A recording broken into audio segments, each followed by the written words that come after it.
Well, according to the National Credit Regulator, nearly 25 million South Africans were paying back debt in the mid-2018 and nearly 40% were already lagging behind in their repayments. Now, the Covid-19 pandemic has worsened the situation with many young people losing their jobs or having to cut a salary cut. Joining us now for more on how indebted young people are in South Africa, we're joined by Sarah Nicholson, JustMoney Commercial Manager. Sarah, a very good morning to you. Thanks for joining us. Welcome to Morning Live. Good morning. Thank you to you and your listeners for listening. Just how badly are the millennials indebted, Sarah? You know, Simpiri, it is really hectic at the moment. JustMoney did a snapshot survey recently to about 2,000 South Africans. And, you know, of those respondents that replied, over 3/4 of them said that they were massively impacted, very significantly impacted by, the pandemic and they weren't earning salaries. And this had a massive effect on our youth and ordinary South Africans as well. Yeah, in as much as they've been severely infected, but what is it that young people strongly raised? You know what? The biggest issue really was around the fact that we're earning salaries and, the coronavirus impacted our earning abilities. So for a lot of our youth, they've either lost their salaries or their income. And, that is really, and if you think about it, you're starting out with student loans and you're just trying to get onto the beach, you most likely have a bit of debt.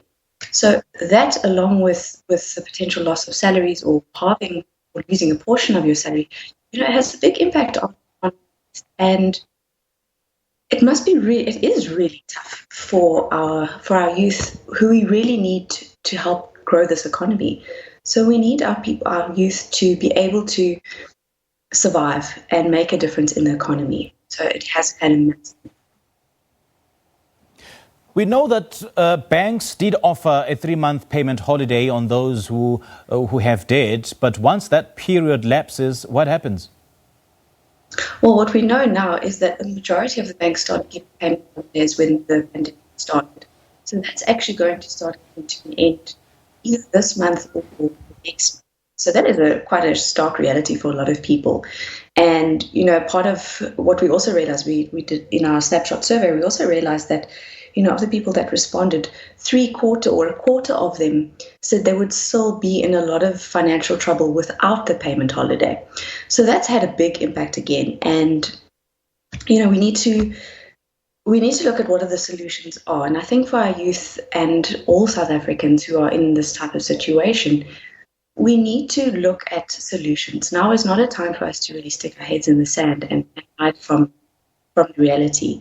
Without the payment holidays, it's now time for us to obviously make payments back. And if you're still struggling to earn an income or you've lost a portion of your income, we need to be able to do something. And I think the message that I want to get out is very much that reach out for help. Do you have a debt problem and you are having a problem with your income coming in, reach out for help. Don't try and think that this is something that you're going to struggle with on your own. Get in touch with your credit providers again, or reach out to a reputable debt counselor company. If that's not going to work, look at various options like UIF.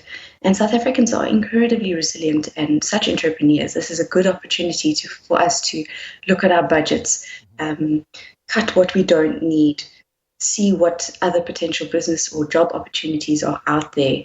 And, it's time for us to really show the strong South African spirit that we have. Okay. And your organization promotes that young people should be talking about money matters. But how far can talking go if what they talk about doesn't get done? We can only talk to so much. We need to take action. And one of those things, and one of the things that JustMoney is so passionate about is our youth. A lot of South Africans and our youth don't have enough financial knowledge and access to information about money. And, we need to start from the beginning. We need to become very clear on what we need to do with our money. So, we need to take the time to take action. We need to learn more about the money. We need to reach out to the right people to try and get the information that we need and the advice to help us make those better decisions around money. We need to educate ourselves. And that is as part as we're learning about new jobs and our new roles as youth, we also need to take the time to really learn more about money. Okay. Now, July is savings month, Sarah, and under the current environment, it is a bit tough. I've been having wide-ranging conversations with especially those in the, lower end of the feeding trough. I mean, who've been struggling with saving. And I've been asking them if they save, and they're probably rolling their eyes and asking at the back of their heads, save what? Because you need to have something to be able to save.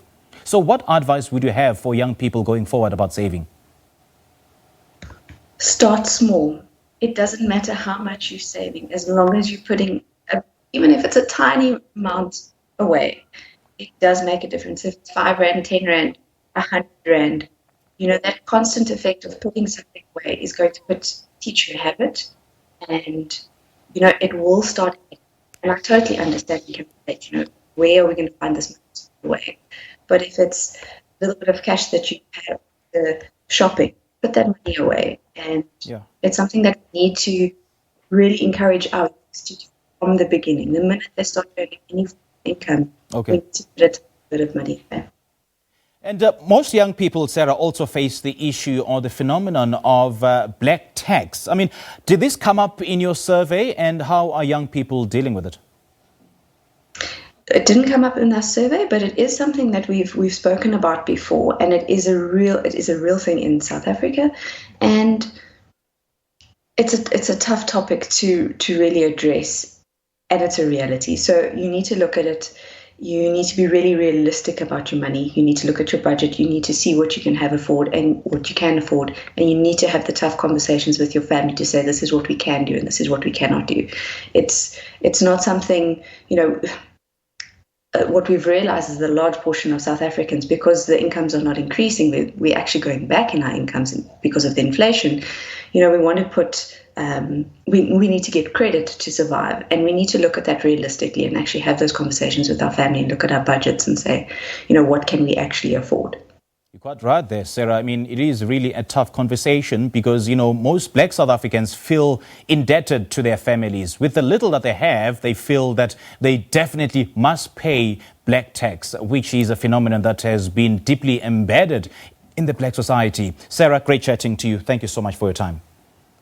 Thank you. And that was Sarah Nicholson talking to us about young people and debt, especially during this time of the lockdown. We take a quick break.